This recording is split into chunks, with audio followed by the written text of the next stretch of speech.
은혜의 생수를 마셨으면서도 이 컬컬한 심령처럼 말하고 처신하는 그런 성도들이 있습니다. 분명 찬양했던 분이 찬양을 잃어버리는 경우가 있습니다. 하나님을 향해 두 손을 들어 기도하는 분이 두 손을 내리고 기도를 그만두는 경우가 있습니다. 이런 경우는 다 수치심과 관련되어 있습니다.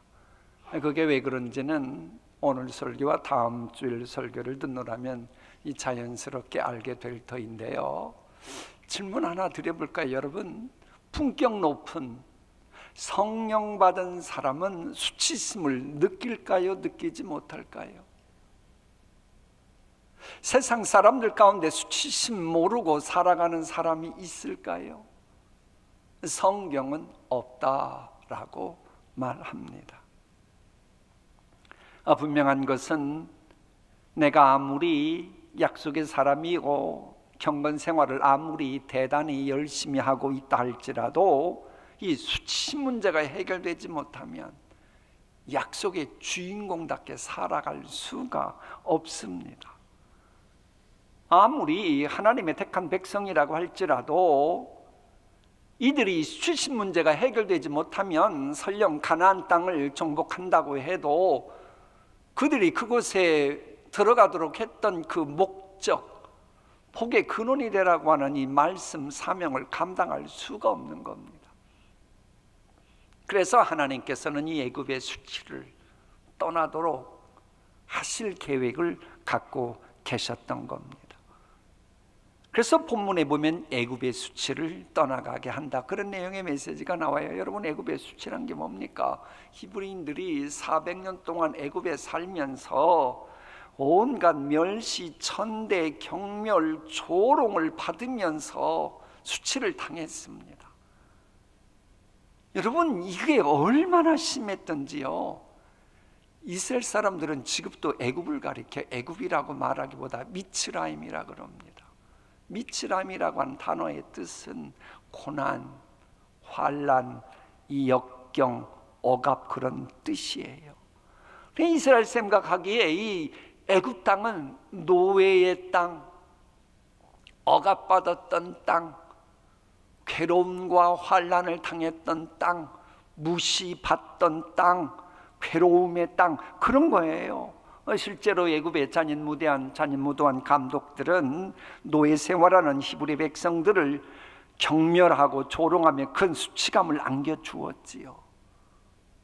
또 그 유대인 옆에 사는 사람들도 그 히브리인들을 얼마나 비아냥대면서 말할 수 없는 모욕감 줬는지 모릅니다. 그러다 보니 힘들고 어려워 죽겠는데 이 수치감마저 느끼며 살아가야니 하루하루 사는 게 얼마나 힘들었겠어요. 얼마나 고달팠겠습니까? 얼마나 괴로웠겠습니까? 우리네 인생살이 자체가 고달픈 여정이라고 하는데 수치감마저 느껴보십시오. 더욱더 고달플 수밖에 없습니다. 그런데 이 수치심은요, 나만 겪는 데서 끝나질 않습니다. 이게 전후좌우로 영향을 미치게 됩니다. 이 수치심이 있으면요, 가족관계까지도 망쳐놓습니다. 그래, 이 박사학위를 5개나 딸 정도로 진짜 명석하고 그야말로 연구했던 이 존이라고 하는 학자가 있습니다. 그분 그렇게 노력하고 애를 쓰고 학문적으로 해봐도 본인에게 있는 수치심 문제가 해결을 못하는 거예요. 그래서 경건생활을 수도원까지 들어가서 경건생활을 해봤습니다. 근데 이 수치심 문제가 해결되지 않는 거예요. 그가 한 말은 이것이었습니다. 내게 있는 수치심으로 인해 나는 나의 가족들을 괴롭혔고 나의 가족들에게 수치심을 전가했다고 양심선언합니다. 더욱 기가 막힌 것은 그의 아버지에 대한 언급입니다. 아버지, 당신은 당신의 수치심으로 말미암아 당신 자신뿐만 아니라 자녀들의 삶까지도 망쳐 놓았습니다. 이게 수치심의 대가라고 하는 분이 하는 말이에요. 이 수치심이라고 하는 것은 수치당할 때 혼자만 느끼고 끝나는 게 아니라는 거예요. 이것은 공동체도 마찬가지입니다. 그래 모세 오경에 있는 이 모세와 이스라엘 백성들 간의 대화를 종합해 보면 이스라엘 사람들은 분명 출애굽했거든요. 노예 생활 이제는 벗어났거든요. 그러면 수치심과 관련된 후유증이 없어야 되는데 광야 생활하면서도 무엇인가가 다시 내 뜻대로 되지 않을 때마다 그 수치심적었던 것을 다시 그 망령이 떠올라서 후유증에서 벗어나지 못합니다. 그들은 시행착오 겪고 있을 때마다 그 애굽 사람들이 자신들을 가리켜서 아이고 저 히브리인들 하나님의 기적으로 출애굽은 했지만 그런다고 해서 그들이 약속의 땅의 주인공 노릇 제대로 할까? 노예 근성 가진 것들이 내가 그 인간들 아는데 말도 안 되는 소리야. 그런 히브리 노예들이 그 강력한 여리고성을 점령하고 뭐 가나안 땅 점령해? 내 그러면 내 손에 장을 지진다. 아마 이런 식으로 비아냥되고 있다고 생각하고 그러니 더 괴롭은 거예요. 그러니 사사건건 불평하고 원망하고 돌을 들어 모세를 향해 치려고 하고 그랬습니다. 그 애굽에서의 수치심에서 벗어나지 못하니까 더 불평불만 원망 짜증이 더 늘어났던 거예요. 그러려니 하고 넘어갈 수 있는 것도 수치심 때문에 그랬다는 거예요. 그래 출애굽기 11장 7절에 이런 말씀이 있습니다. 우리 함께 읽어볼까요? 시작. 여호와께서 애굽 사람과 이스라엘 사이를 구별하는 줄을 너희가 알리라. 분명 하나님께서는 애굽 사람과 이스라엘 사람들 사이를 구별해 놓으셨습니다. 이스라엘 사람들은 성별한 택한 백성이라고 하나님은 구별해 놓으셨습니다. 그런데 저 말 왜 하는 줄 아세요? 이스라엘 사람들은 힘들고 어려운 일이 있을 때마다 옛날 그 애굽에서의 수치심겼던 그 후유증을 계속 되씹어내는 거예요. 그러니까는 하나님 보시기에 저 사람들은 내가 분명히 출애굽시킨 택한 백성인데 로암이 내 백성이 아닌 것 같네. 그럼 이게 뭐예요? 이것도 수치 아닙니까? 여러분을 보고 여러분 하나님의 자녀 아닙니까? 예수의 이름으로 얼마든지 귀신도 물리치고 예수의 이름으로 하늘 보좌 열고 그런 분인데 하나님이 여러분을 보고 아이고 예수 이름 있어도 뭐 사용하지도 못하고 기도 응답 받을 생각도 못하고 어둠의 세력에게 질질 끌려다니는 아유 그런 인간들. 그럼 이게 뭐예요? 하나님의 자녀로서 이건 수치인 겁니다. 이스라엘 사람들이 그리했다라고 하는 겁니다. 하나님의 택하신 백성답지 못한 수치스러운 그 삶을 아직도 살아가고 있었던 거예요. 우리는 어떻습니까? 천국을 향해 세상을 순례하는 기독교인이라고 하면서도 세상 유행 풍조를 그 광야 생활에서 애굽을 동경했던 그들처럼 동경하고 있다면 이분도 현대판 애굽의 수치를 벗어나지 못하고 있는 겁니다.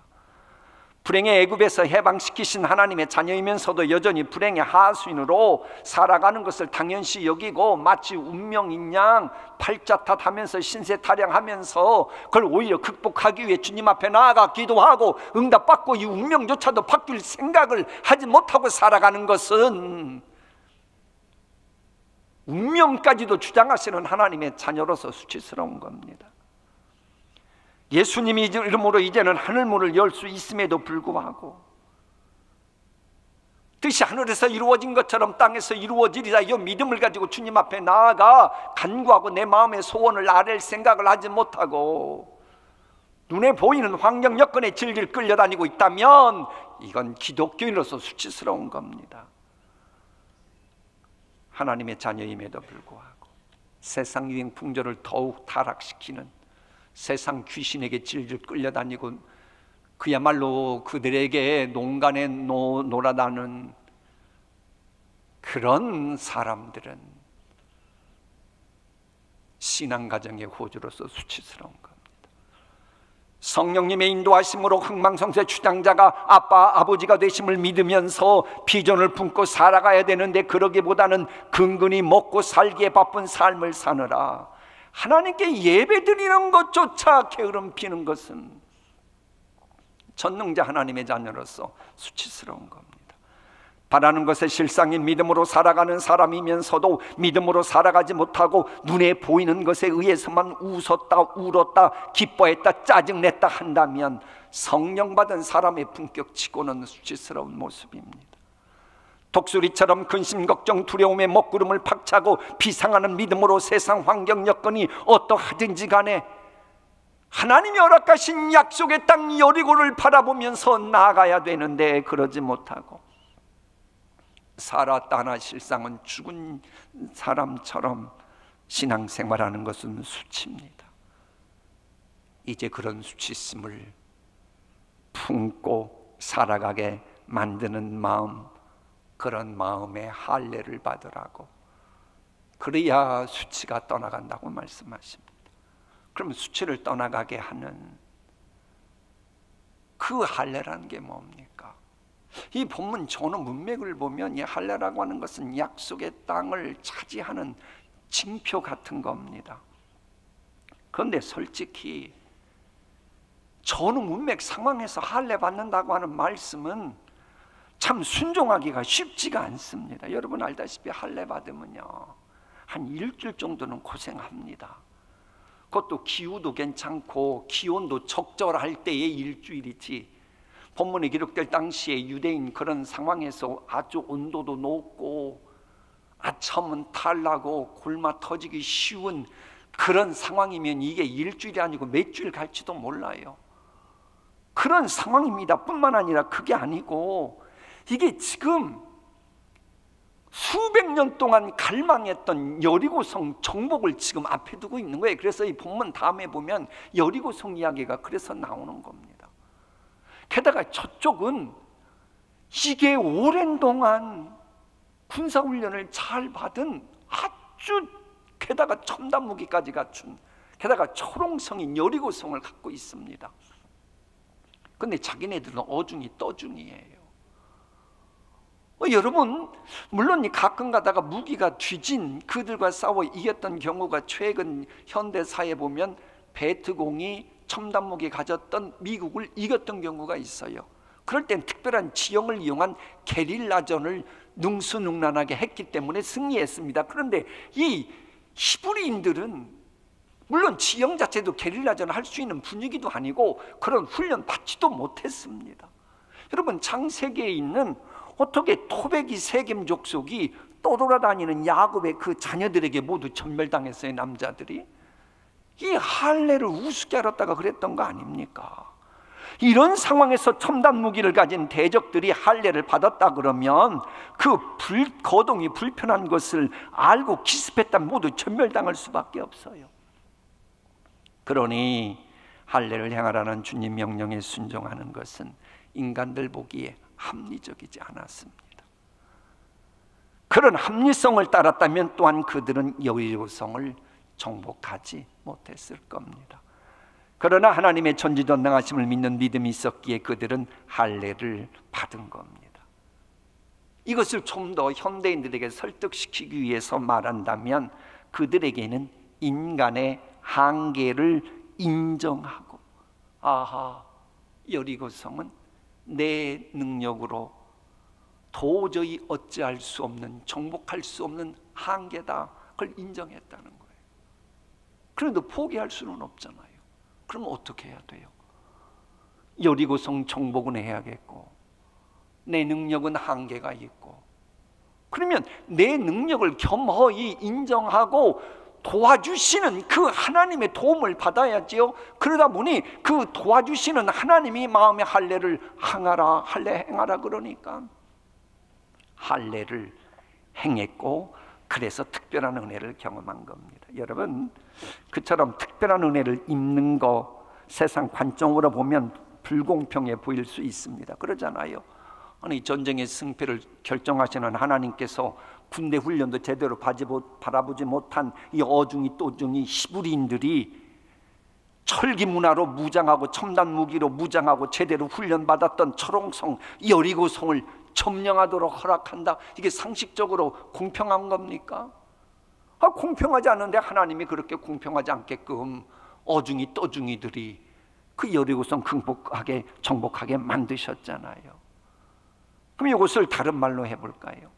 모자람이 있는 히브리인들이 여리고성을 정복하는 것은 정복할 수 없는 분명 한계성이었습니다. 그런데 모자람이 있는데도 정복하도록 주관하신 하나님이니 이건 분명 불공평해 보이는 게 맞습니다. 이걸 알기 위해서 조금 더 한번 학문적으로 정리해 볼까요? 성경에는 두 종류의 한계성이 있습니다. 하나는 우리가 정복할 수 있는 한계선이 있어요. 저건 안 된다, 우리의 한계다. 그래도 내가 하나님께 노력하고 애쓰고 훈련을 하고 지혜를 구하면 정복할 수 있는 것들이 있습니다. 그건 얼마든지 돌파할 수 있어요.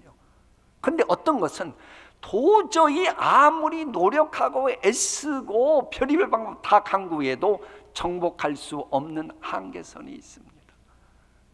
그러면 어중이 떠중이었던 이 유대인들이 그 여리고성을 현 상황에서 극복하는 것은 아무리 노력하고 애쓰고 금식한다고 해도 정복할 수 없는 한계선이었습니다. 히브리인들은 그런데 이 모자람 때문에 오히려 정복할 수가 있었어요. 약할 때 강해진 겁니다. 무슨 얘기예요? 모자라거든요. 정복할 수 없거든요. 그럼 내 모습 이대로 하나님께 나아가는 겁니다. 그리고는 주의 말씀대로 할례를 행한 겁니다. 그랬더니 하나님께서 그 모자람을 다 상세하고도 남을 수 있는 은혜를 주신 거예요.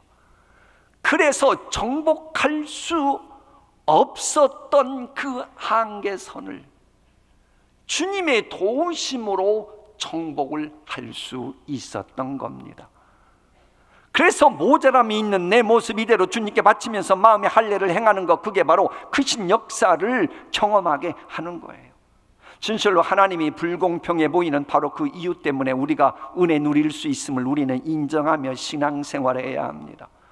자꾸 신앙생활하면서 공평 불공평 따지면서 은혜 생활하면 그런 분은 평생 은혜 입지 못합니다. 왠 줄 아세요? 하나님이 세상 사람이 말하는 식으로 공평하다면 우리는 죄 사함 받지 못했고 벌써 지옥 갔어야 합니다. 세상 사람들 보기에 하나님은 불공평하기에 많고 많은 사람 중에 우리에게는 택하셔서 예수 믿게 하시고, 그래서 죄 사함의 은총이 있게 하시고 하나님의 자녀 된 거 아닙니까? 솔직히 우리가 잘나서 하나님 예수 믿었습니까? 아니에요. 하나님이 예수 믿을 수 있는 은혜를 주셨기 때문입니다. 특별 은혜를 주셨기 때문에. 그러니까 불신자들 보기에는 이거 불공평한 거예요. 나 예수 믿고 싶어도 예수님 안 믿어지게 만들어 놓고, 저 사람들은 예수 믿게 만들어 놓고 천국 보내고 하나님의 자녀 삼고, 그러니 불공평하죠. 그래서 이 살아있는 믿음, 죽은 믿음을 강조했던 야고보도 그러지만 로마서는 우선 먼저 이렇게 말합니다. 우리 다 함께 읽어볼까요? 시작. 일하는 자에게는 그 삭시 은혜로 여겨지지 아니하고 보수로 여겨지거니와 이를 아니할지라도 경건하지 아니한 자를 의롭다 하시는 이를 믿는 자에게는 그의 믿음을 의로 여기시나니 일한 것이 없이 하나님께 의로 여기심을 받는 사람의 복에 대하여 다윗이 말한다. 불법이 사함을 받고 죄가 가려짐을 받는 사람들은 복이 있고 주께서 그 죄를 인정하지 아니하실 사람은 복이 있도다 함과 같으니라. 저 마지막 밑에서 두 번째 문장 보세요. 아니, 누구는 죄 있으니까 너 죄값 받으라고 그러고는 지옥 보내놓고, 누구는 죄 있는데도 예수 믿네, 너 죄 없는 걸로 인정해 줄게, 그런 죄로 인정해 주지 않고 천국 가고. 이게 세상 사람들 보기에 공평한 겁니까? 불공평한 겁니까? 근데 여러분, 신앙생활은 그래. 자꾸 하나님을 불공평하다고 자꾸 말하면 그런 분은 모두 죄의 대가를 지불해야 됩니다. 자, 하나님께서는 미워하기만 해도 살인죄로 간주하셔요. 여러분 누구 미워했어요? 그리고 공평 얘기할래요? 그럼 여러분은 살인자처럼 죽음 각오하고 그 말씀하십시오. 아니 그런 각오는 하지 않으면서 자꾸 사람들 앞에 공평 불공평 이런 말하는 건 진실한 게 아니에요. 마태복음 20장에 나오는 포도원 주인이 오후 5시에 온 그 사람에게도 그 가족들이 하루 먹을 수 있는 일당을 주었어요. 분명 이것은 이른 아침 6시에 온 사람들 보기에는 불공평하다고 할 수 있는 건수가 돼요. 그러나 주인이 공평하게 이른 아침 6시에 온 사람한테 이미 일당 줬잖아요. 그럼 공평한 거 아닙니까? 그럼 오후 5시에 온 사람에게 그렇게 준 것은 그건 공평, 불공평 그 얘기가 아니고 긍휼이었죠. 은혜였죠. 아니 긍휼 베풀고 은혜 베푸는 것은 주인 소관 아닙니까? 우리는 하나님이 불공평하다고 원망하면서 살려고 하지 말고 그럴 시간이 있으면 하나님이 특별한 은혜, 남들은 불공평하다고 하는 특별한 은혜 제발 좀 사모하면서 예수의 이름으로 주님 앞에 나아가 간구할 것을 간구해야 되는 겁니다. 약할 때 강해지면서 이 모자람이 은혜 있는 통로임을 실은 아는 사람이요, 실은 이 공동체 생활도 제대로 할 수 있습니다. 그런 사람은 서로의 모자람을 인정하고 서로의 짐을 져줄 수 있습니다. 자기가 모자란 사람이라는 것을 깨달은 사람이라면 당연히 다른 사람의 모자람도 인정할 거 아닙니까? 이처럼 흠이 있는 사람들이 서로 짐을 져주는 겁니다. 그게 바로 가정이고 그게 바로 교회입니다. 그래서 이 가정에서의 어머니들은 그렇게 노력하셨는데도 자식이 문제 있고 그러면은 다 내 탓이다 그랬잖아요. 서로 연약한 사람임을 인정하는 건강한 수치심을 가진 사람들의 모임이 교회입니다. 건강한 수치심을 가지고 신앙생활할 때에야 애굽의 수치를 떠나가게 하는 회복은총의 통로가 됩니다. 지금 한국교회는 코로나19 쓰나미의 공격을 받고 제대로 된 사역을 감당하지 못하는 수치를 안고 있는 게 사실입니다. 무너진 재단을 회복해야만 되는 이 현대판 여리고성 정복은 현재 한국교회 누구도 수를 갖고 있지 않습니다. 불가능합니다. 그렇다고 게으름 피울 겁니까? 얼마 전 찬양 예배 때 어느 형제님이 기도하는 거 들으면서 부딪혀온 또 하나의 메시지가 있어요. 그렇지, 코로나 핑계 대면서 무너진 재단 회복하는 일에 게으름 피우면 안 되지. 한국의 다른 교회들을 향해서는 비판하기보다 위로하고 격려하고 축복을 하면서도 우리 자신을 향해서는 하나님과 1대1의 관계에서 회복은총을 입도록 희생을 각오해야지. 살았다 하나 실상은 죽은 것 같은 신앙생활하는, 입으로만 신앙생활하는 교인은 우리 교회에 한 분도 없어야 하는데 그런 생각했어요. 사랑하는 성도 여러분, 우리는 무너진 재단을 수축하는 일에 목숨을 걸어야 합니다. 우리 교회는 우리 주님의 몸이기 때문입니다. 죽어야 삽니다. 열매는 말로만 맺혀지는 것이 아니라 썩어져가는 밀알이 되어야 열매가 맺습니다. 남의 눈에 있는 길을 비판하려는 그런 눈을 제발 자신에게 먼저 돌려서 우리 예수님 말씀처럼 내 안에 있는 대들보를 먼저 직시하는 쪽으로 돌려야 교회의 머리 대신 예수님이 역사하셔서 교회가 다시 회복됩니다. 남 정죄할 시간이 있으면 나 자신이 먼저 교회의 부흥을 위해 어떤 희생을 할 것인가를 생각해야 합니다. 힘들어하는 형제자매를 향해 손가락질할 에너지가 있으면 그 에너지로 이제는 힘들어하는 형제자매를 붙들어주고 다시 일어나도록 도와주어야 합니다. 이렇게 하라고 우리는 부름받았고, 이런 말씀에 순종해야 되는 우리는 준행자일 뿐입니다. 우리는 입법자가 아니에요. 그래서 죽은 믿음, 산 믿음을 강조하는 야고보는 이렇게 말합니다. 함께 읽습니다. 형제 자매 여러분, 서로 헐뜯지 마십시오. 자기 형제 자매를 헐뜯거나 심판하는 사람은 율법을 헐뜯고 율법을 심판하는 것입니다. 그대가 율법을 심판하면 그대는 율법을 행하는 사람이 아니라 율법을 심판하는 사람입니다. 율법을 제정하신 분과 심판하시는 분은 한 분이십니다. 그는 구원하실 수도 있고 멸망시키실 수도 있습니다.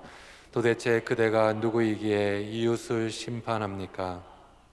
이제부터라도 다른 사람을 보고 당신 마음에 할례 받아야겠네, 이런 말 하기 전에 우선 나 자신에게 있는 마음부터 할례 받아야 합니다. 다른 사람에게 수치심을 안겨주는 게 아니라 다른 사람의 수치가 떠나도록 우리는 세움받은 회복은총의 통로입니다. 나에게 수치가 여전히 있는데도 남의 수치를 들먹이면서 상처난 마음에 또 다른 수치심에 소금을 자신에게 뿌려대는 것은 하나님의 자녀로서 수치스러운 모습입니다. 나에게 있는 수치를 먼저 떠나가게 해야 합니다. 그래야 가족이나 친지나 가정이나 교회의 구성원에게 있는 수치가 떠나가도록 하는 회복은총의 통로로 쓰임받습니다. 그처럼 나의 수치와 너의 수치와 우리 모두의 수치가 모두 떠나가도록 우선 각자가 마음의 할례를 행하라는 말씀에 우리 이 시간은 순종해야 됩니다. 그러면 사탄 마귀가 조종하고 있는 애굽의 수치는 떠나가게 될 것이고, 여러분과 여러분 가정과 우리 교회의 존재 이유와 목적이 열매를 맺는 삶을 방해하는 현대판 여리고성도 분명 우리는 정복하게 될 것입니다. 마무리하겠습니다. 여호수아 5장 9절을 보면 여호와께서 여호수아에게 이르시되 내가 오늘 애굽의 수치를 너희에게서 떠나가게 하였다 하셨으므로 그곳 이름은 오늘까지 길갈이라 하느니라 라고 되어 있어요. 저 길갈이라고 하는 단어는 히브리어입니다. 뭐 의역한 게 아니고 히브리어는 그대로 길갈입니다. 저 길갈이라고 하는 단어를 보세요. 밑에 리을이 있잖아요. 그래서 이 히브리어에도 길갈이란 단어에는 라멧이라고 하는 히브리어가 모두 밑에 받침으로 되어 있습니다. 여러분, 그 리을 받침을 계속 해보세요. 르르르르르르르 계속 굴러가는 것 같잖아요. 마치 산 위에서 돌을 굴리면 계속 굴러가듯이 여러분에게 있는 수치심이 하나님께 예배드리며 마음의 할례를 행할 때 굴러 내려가게 될 줄 믿습니다. 이스라엘 백성들은 애굽에서 노예였습니다. 어중이 떠중이라고 비아냥거림을 받던 사람들입니다. 그런데 그들이 마침내 돌파하기 힘든 한계성을 돌파했고, 그리고 여리고성을 정복했습니다. 여리고성을 정복함으로 인해 애굽의 수치를 잊게 만드는 그 은혜를 입을 수 있었어요. 어떻게 가능했습니까? 온갖 유혹이 있었으나 그 말씀에 순종했기 때문이에요. 그래서 순종이 제사보다 나은 겁니다. 여러분, 근데 순종하기가 쉽지 않다니까요. 왜? 인간은요 눈앞에만 봅니다. 미래를 모르니까 할례하라고 하는 하나님의 뜻을 알 수가 없어요. 그냥 그 명령에 순종하는 것 외에는 방법이 없습니다. 자, 예를 들어 볼까요? 성령 충만한 여러분이 타임머신을 타고 조선의 발명왕이라고 하는 세종대왕 때의 장영실을 만났습니다. 그리고는 장영실에게 당신 머리 좋고 명석하고 기막힌데 전투기 만들라고, 전투기 헬리콥터 만들라고, 그리고 그 무시무시한 그 군함을 좀 만들어 보라고, 항공모함 한번 만들어 보라고. 그리고 그렇게 만들었다면 우리나라 병자호란, 임진왜란 일어났을까요? 그런 비극 경험했을까요? 그러지 않았을 겁니다. 근데 문제는 여러분이 그랬어도 장영실은 만들지 않았을 겁니다. 말도 안 되는 소리 하고 있네, 그러고 말았을 겁니다. 이게 인간의 한계예요. 아니 말로 여호수아를 비롯한 이 백성들이 그런 상황에 할례를 행하라? 아무리 가나안 땅 그 정복의 징표라고 해도 그게 믿어지겠습니까? 눈앞에만 보고 있는 인간들은 미래를 주장하시는 하나님의 말씀에 이해하기 어려워요. 그저 이럴 때는 할 수 있는 게 뭐 있어요? 순종밖에 없어요. 순종. 그래서 이스라엘 백성들이 순종했기 때문에 아하, 하나님이 이러셨구나, 그리고는 여리고 성도 그저 그렇게 정복하고 그랬던 거 아닙니까?